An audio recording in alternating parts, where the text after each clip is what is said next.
Welcome to Quinn Mary. Okay, weed did not necessarily make me stutter, but it did have an impact on my stuttering later in life. I've always had an off and on battle with stuttering, or stammering as my grandparents would say, my whole life. It started when I was in about the first grade and kind of tapered off until weed became a daily part of my life. Okay, so what is stuttering? The NIH states, stuttering is a speech disorder characterized by repetition of sounds, syllables, or words, prolongation of sounds, and interruptions in speech known as blocks. An individual who stutters exactly knows what he or she would like to say, but has trouble producing a normal flow of speech. These speech disruptions may be accompanied by a struggle behavior, such as rapid eye blink, tremors of the lips. Stuttering can make it difficult to communicate with other people, which often affects a person's quality of life and interpersonal relationships. So this speech disorder can vary from person to person, and I did know people who stuttered worse than me, but I was still self-conscious about it. I can best personally describe it as my mind working faster than my mouth. I talk fast, and I think it is due to my mind working faster or quicker than my mouth. So I'm talking so fast to quickly get these words out of my mouth, get these thoughts from out of my head, so they end up getting jumbled up or blocked, causing me to stutter. Now, through self-learning, I tried to slow down my talking, like I'm doing now, eventually eliminating most of my stuttering. Most people would say that I talk fast, but I could hide the fact that I had a speech impediment. That is, until I reached my last year of college.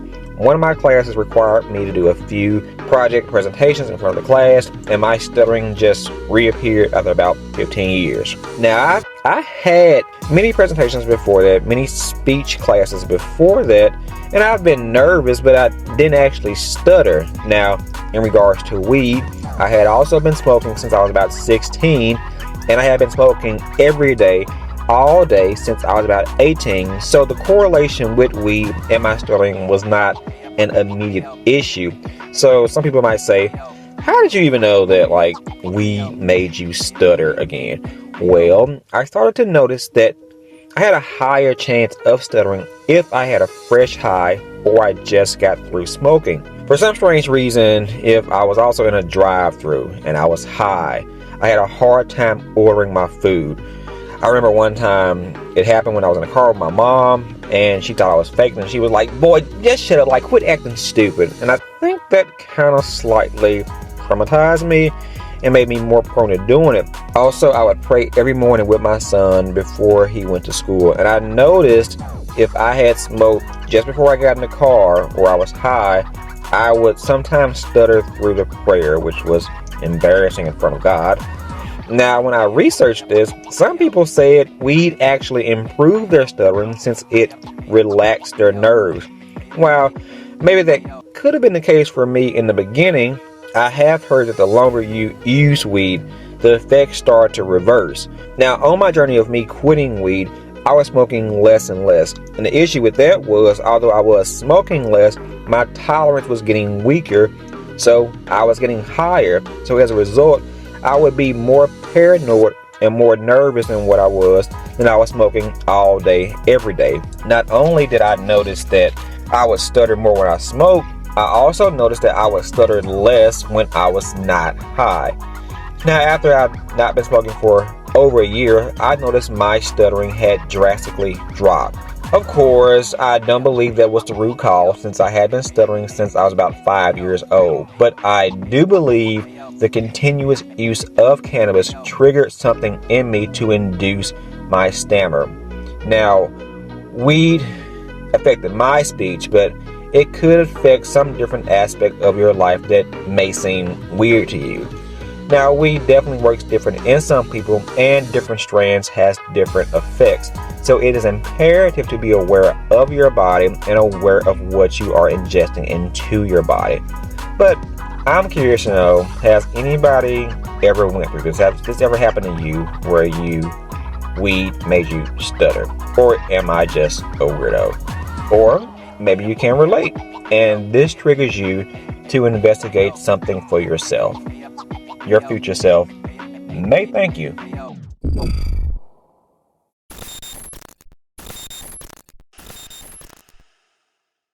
We only live once, so should we try or indulge in every single passion and desire? Should we restrict ourselves and regiment ourselves until we take our last breath? Or should we meet somewhere in the middle? When we look at cannabis use specifically, will it send us to an early grave?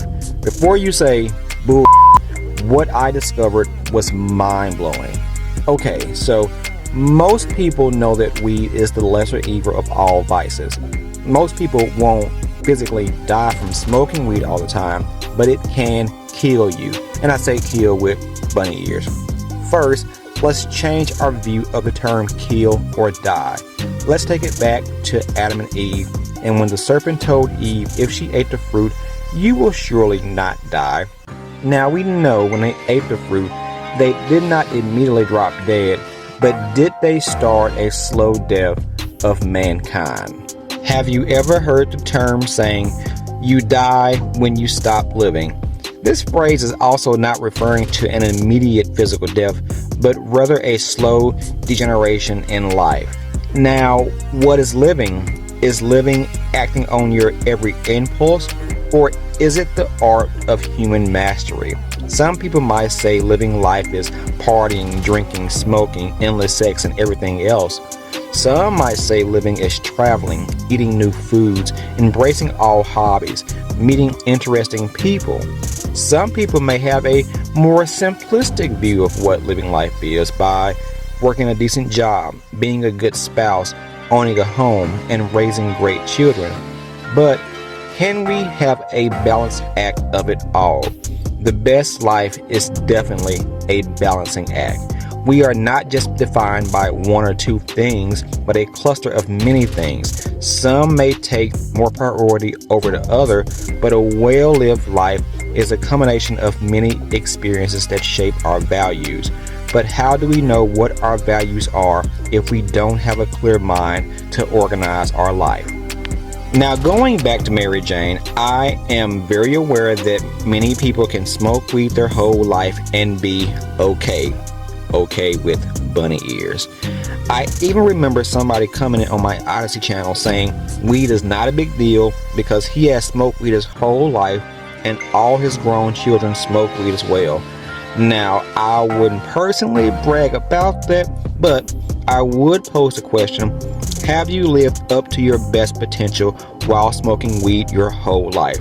And what I have observed from people who have smoked for an eternity, they appear to get through life, but most of them stop growing at a certain age. And when I say their whole life, I really mean somebody who has smoked since their teen years. And research shows that people who started smoking weed in their teen years have a hard time quitting since they were introduced to weed when their brain was still developing. Now, you are not totally out of the clear if you started smoking weed after the age of 25, but you do have a lesser chance of being addicted. But for those who have smoked for 15 to 50 years, their mental development seems to have stopped at a certain age. Now, in our age now, many people are not wanting to accept getting older, so this may seem like a good thing, but it's not cool to be a 50-year-old looking like a 25-year-old. Now, before we get stuck on not physically looking like a 25-year-old or not dressing like one, that does not mean our mental state can be the same as 20 years prior. Now, for example, my mother, who is now in her mid-60s, she has retired from her job that she worked for 25 years. She's been married, she has 2 children, and now on paper, and even if you met her in person, you may say she was an example of somebody who could smoke weed their whole life and be just fine. But I know different. I think her mind stopped maturing somewhere around her late 20s. And I don't know about you, but thank God I don't have the same mind I had at 25. And when I'm 46, I hope I don't have the same mind I had at 36. Not saying we change into different people altogether, but we should mature in how we process emotions, feelings, and finding a deeper understanding of our values. And if you smoke weed your whole life, you prevent yourself from truly growing and getting to the next stage of life. When we smoke weed all the time, we just run the chance of becoming stagnant in life and not embracing change. When we face any kind of anxiety in life, we smoke weed to calm the anxiety, and that just makes us look at all the positives and not pursue any change in our life. And also, we as a human, a big part of learning how to be a successful human is to learn how to control ourselves. So we should master self-control and master our emotions. And if you have smoked weed for a large number of years, I will argue that you have trouble with self-control, not only with weed, but in other areas in your life, including your emotions. It is hard to control if we are always depending on weed to dictate how we feel. Now back to the phrase, you die when you stop living. Ask yourself, are you living? Living is not just going on vacation, having a glass of wine, or getting your master's degree, but also learning how to be a balanced and self-controlled individual. Living requires you and your mind to be aware of your surroundings and yourself. Living requires you to know how to express yourself and analyze your actions. Living requires dedicated concentration, and contrary to your beliefs, we can definitely hinder your concentration on what really matters in life. And if you are not living, you have started a slow death. So take control, and your future self will thank you.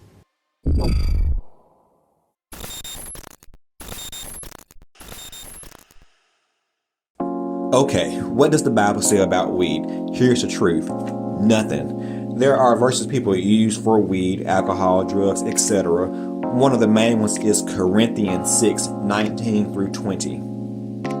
It says, "Do you not know that your bodies are temple of the Holy Spirit, who is in you, whom you have received from God? You are not your own. You are bought at a price. Therefore, honor God with your bodies." Okay, first of all, that verse was actually talking more about sexual immorality. But if we jump to the conclusion that the main idea is that we should not drink or smoke, we are definitely dumbing down these verses. When we look at things that defile our temple, the Bible mostly refers to things as idol worship, pagan practices, defiling foods, which most people either ignore, overlook, or are completely unaware about it. The Bible does warn against drunkenness, but not the consumption of alcohol or wine. Actually, in some cases, we are commanded to drink wine for holy celebrations. The Bible does not forbid moderate drinking. Again, the Bible does not forbid moderate drinking. Okay, so what about weed? Did they even smoke weed back then? I think they did, but it was most likely not for recreational use and more so for medicinal uses. So does God allow me to smoke weed? Again, I don't believe smoking a joint every blue moon, and I do mean every blue moon, will send you to hell. But if you are still watching this video at this point, you probably smoke more than every blue moon. If you do overconsume weed, I would probably compare it to drunkenness. But more importantly, I believe we can fall into idolatry, which is a much more serious sin. What is idolatry? Extreme admiration, love, or reverence for something or someone. If you consider yourself a weed head, a pothead, I can pretty much bet you have extreme admiration for Mary Jane. I did, believe me. When I was on my sobriety journey, my wife suggested that maybe I only smoke on special occasions with her. And my immediate reaction was like, that sucks. But after pondering on my initial thoughts, I was so disgusted at myself, or the thoughts I was having in my head. I realized at that point that I had put weed on a pedestal beside my wife. It was extreme idol worship. The intake of weed itself does not necessarily defile your temple, but the implication and the motivation behind it. weed is not a physically dependent drug, but more mentally dependent. Even after I cut back and smoked far less, the idolization was still there. I could not wait for the next time to smoke. The anticipation was still there and in the forefront of my mind. My thoughts going on in my head were defiling my temple, more so than the weed itself. In my situation, not only had I put weed on a pedestal by my wife, but more importantly, next to God. The second commandment tells us not to take any idols, and they can come in any form, including weed. I am not bashing anyone for going through their spiritual journey while still smoking. Believe me, this was me for a long time. I gave weed too much of my life, too much of my time, and that time could have definitely went towards God. I went through so many back and forth thoughts in my head. Have I really changed? How can I change all these areas in my life but not change smoking? I quit cigarettes, I quit porn, I quit pagan practices, unclean foods, but I still could just not quit weed. But I came to a point in my journey where I made a promise to God I was not going to put weed before Him. I wanted to be a better husband. I wanted to be a better father. I wanted to be a better worker. And I could not do that if I was under the illusion that I needed weed to live my life from day to day. Okay, to sum things up, the Bible does not specifically mention weed, but if we use a biblical understanding, giving weed a top position in your life, you are making it an idol, which is a sin. If you overconsume weed, it is the same as drunkenness. While that is not really a sin, it still is unfavorable to God, and it can lead to sin. What are your thoughts? Please like, subscribe, share, but most importantly, comment below. Until next time, we are all in this together.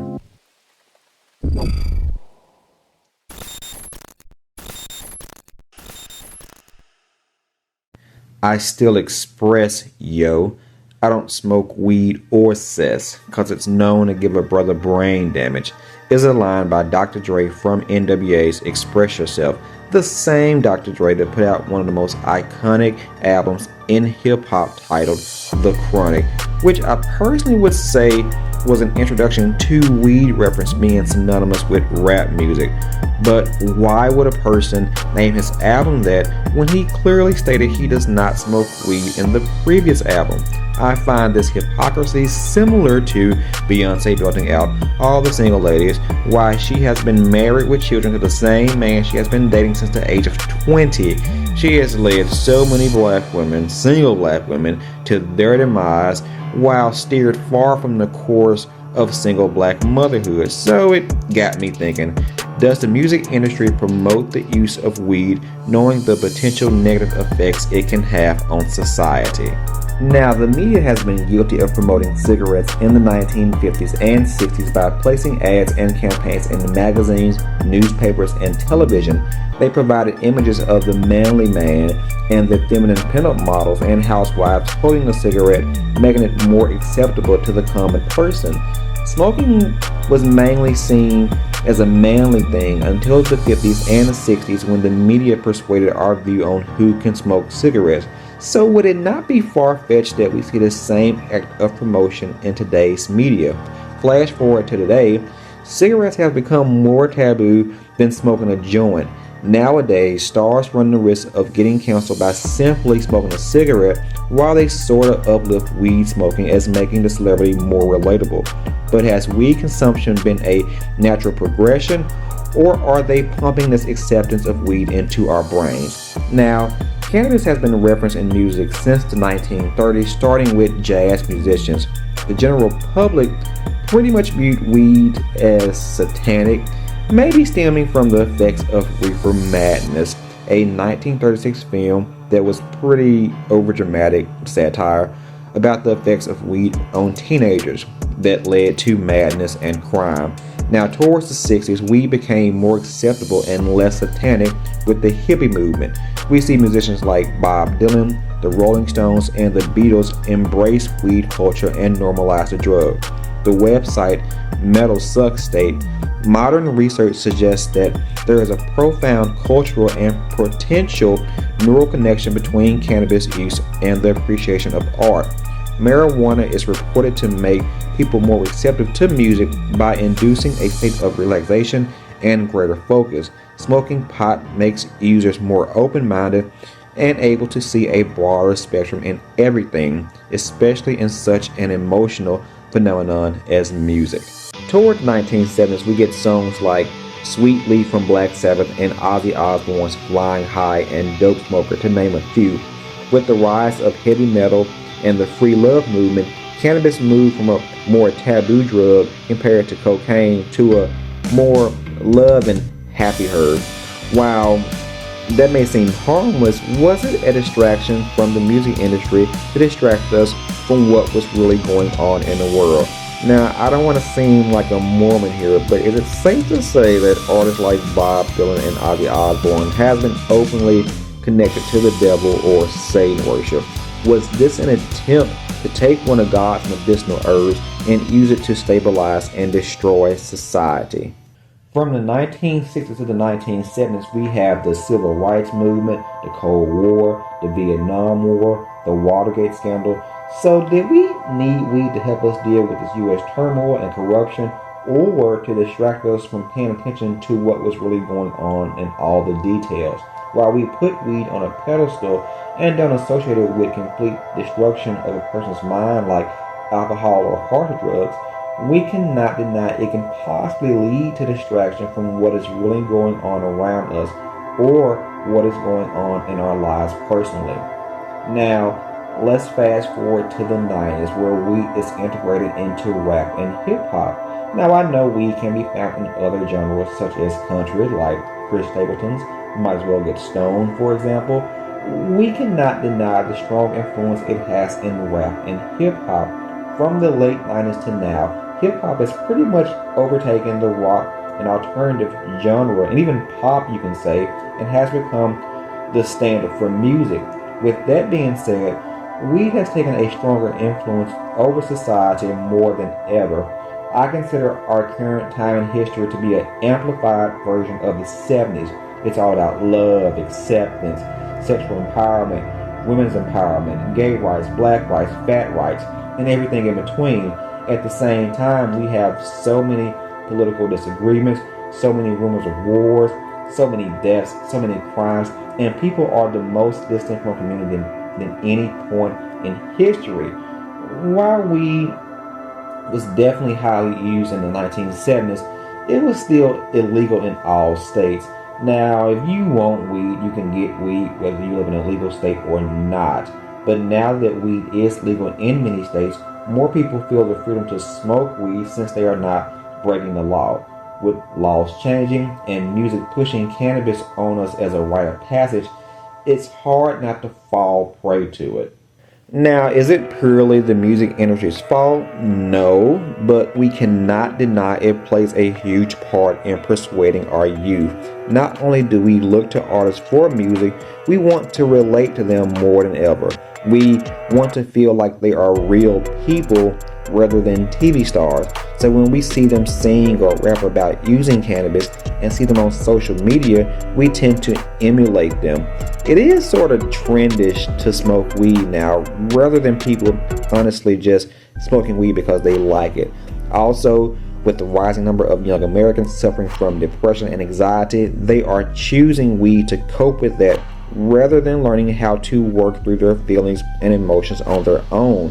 While many musicians say they use cannabis to inspire their creativity, the people that listen to the music use cannabis to blind them from the worries and anxieties of life. While that may seem okay, it's not. We need to be hyper aware more than ever now. There is so much deception going on right now. You really have to be clear-headed to sift through it all. We have to be careful what images and ideas are being pushed to us. Usually, the seemingly least harmful thing can actually be the most harmful. When we look at artists like Juice WRLD, who died of a drug overdose, he stated that he began taking lean, popping pills, by listening to Future, who frequently advertised taking lean in his songs. In actuality, he did not use lean at all. Like Future, many artists are hypocrites and they sell their soul for fame and money. Now I find that similar to what Dr. Dre said in the early 90s, but then he releases The Chronic.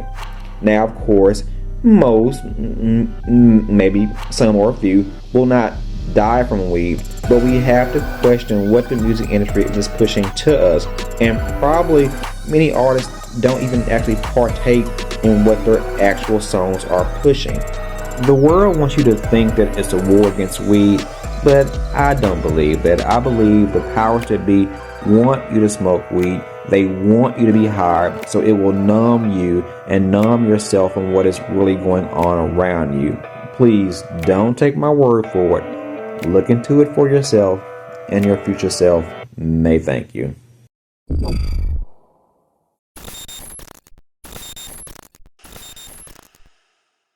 Weed, kush, dro, cannabis, high, zooted, faded, 420, green, hash, stash, blunt, joint, THC, etc. If you have been smoking weed for numerous years, many of these words spark something relatable in your brain. Weed has become such an intricate part of your life, you feel like it's embedded in your DNA and personality. Unlike hardcore drugs and alcohol, people who use weed on a daily basis carry it as this sort of badge of honor. And since the media has become more accepting of weed in the recent years, it's less taboo than it was, say, 20 years ago. People are not afraid to say, "I love weed," or even go as far as to wear clothing to support it, celebrate holidays such as 420, base their friendships around it, include it in their weekly budget, carry a dime bag around like it's a bottle of water, etc. But is it harmless? Is it fun? Is it cool? Is it necessary? Many weed smokers, including myself in the past, would agree to at least one of those. But do we really want to be identified with weed? I made a video about finding your authentic self and discuss how we can use very insignificant things to base our identity around. And weed is a good example of that. Whether it was passed down from your parents, picked up from your friends, or absorbed from the media, cannabis is something handed to us that we decide whether it's just a medicinal plant or a way of life. And speaking of the media, we have our Snoop Dogs and our Seth Rogans that gives us this reinforcement that it's okay to shape your identity around weed. And that's maybe okay for them because they make millions from it. So I maybe would not quit if I was in their position either. But for most of us, we are not. Now, if you move to a legal state and open a dispensary, I'm not knocking that either. It's America, make your money. But we cannot convince ourselves that smoking weed all the time is beneficial to us. Growing up, people either link me with weed or weed with me, and maybe that was a fun joke in my 20s, but I saw it as an issue once I approached my 30s. I would see a friend that I haven't seen in about 3 to 5 years, and they would say, "Do you still smoke?" It was odd that of all the things we could talk about or catch up on, smoking weed was the topic of discussion. There was a slight issue to me. I was married, I had kids, had a better job, but the weed head trope still haunted me. And maybe it bothered me more because I was still smoking weed at the time. So it was very much still a part of my life. Sometimes it feels odd and liberating at the same time to say, I don't smoke anymore. It feels odd because weed was a part of my life for almost 20 years. So maybe I'm still shell shocked that I had the power to quit it. But it's also liberating because it feels good not to be tied to something that you thought had complete power over you. Now it is rather immature if you feel compelled to wear a I smoke weed shirt, or maybe we all go through phases in our lives that we find childish things fun. But if we continue to use cannabis, we sometimes grow out of publicly promoting it, but it still is embedded in our identity. We might not meet up with our friends for the 420 smoke out, but we do feel we require a blunt in order to function at work, or need a blunt to even go to sleep at night. Life without weed seems dreadful, the days seem long, food seems bland, stress seems more stressful. You feel all these things times two because you have tied your life to weed. Once you untie yourself, you gain a clear understanding of your own identity. If you smoke every day and you think that weed is not tied to your identity, you are in denial. Weed is a quite interesting drug because it can be just as addicting as any other drug and possibly harder to quit because the effects or stigmas are less severe. Most adults can hide their weed addiction, and it's not noticeable to somebody that does not live with you, but it doesn't mean it still doesn't affect your life. We may think if people don't know, I don't really have an issue. Don't let weed fool you, and don't let it hold you back from living your best life. Your best life is not being high off weed, but high from maturity, experiences, adventures, accomplishments, etc. Don't let a cloud of smoke block your vision. Let's base our identity on more concrete and substantial things, not substances. Take a hold of your mind, your thoughts, and your emotions, and harness them to be the most ultimate version of yourself. Your future self will thank you.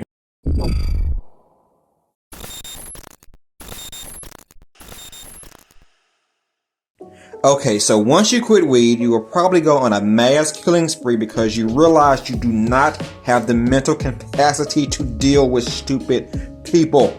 Just kidding, or probably not. But what really happens to your body when you quit weed? Well, most people know that weed doesn't come with the same withdrawal symptoms as harsh as alcohol or hard drugs, but you still can experience withdrawal symptoms with weed as well. Marijuana withdrawal symptoms may be more severe for individuals who use a more potent marijuana. Research indicates that people who engage in dabbing, a process where marijuana with very high levels of THC is vaporized and inhaled through a vape pen, they reported more intense withdrawal symptoms. Also, the symptoms can be more severe if you quit cold turkey. I personally tapered down my use before I quit, so my symptoms may not have been as severe if I went from 7 blunts per day to 0. So let's get into some things that can happen to your body once you quit weed. Some people experience cold or flu-like symptoms such as headaches, body aches, profuse sweating, chills, and fever. These are not as common, but they are still possible.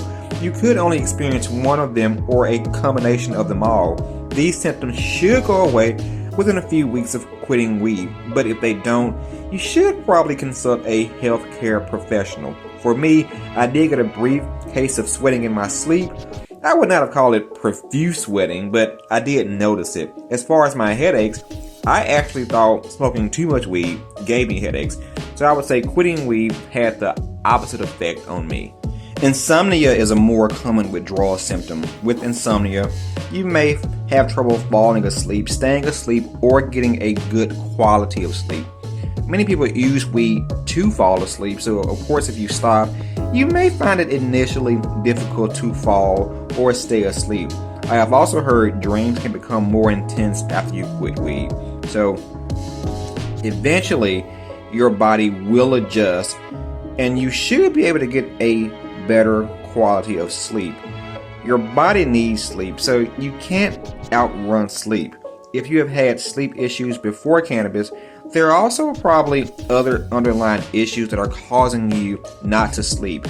Try to get your body on a consistent sleep schedule at the same time every night. Again, we all need sleep. A decreased appetite is common as well. The longer you smoke, your appetite is linked to your weed usage. For me, it was to the point where I had to smoke to eat. I was so afraid of quitting because I'm not going to eat if I quit weed. But again, after a few weeks, your appetite should go back to normal. Just like sleep, you have to eat. Let's talk about depression and mood swings. Now, I do not like people in general, so the mood swing was a big one for me. Have you ever talked to an annoying family member and that joint just made the conversation easier to get through?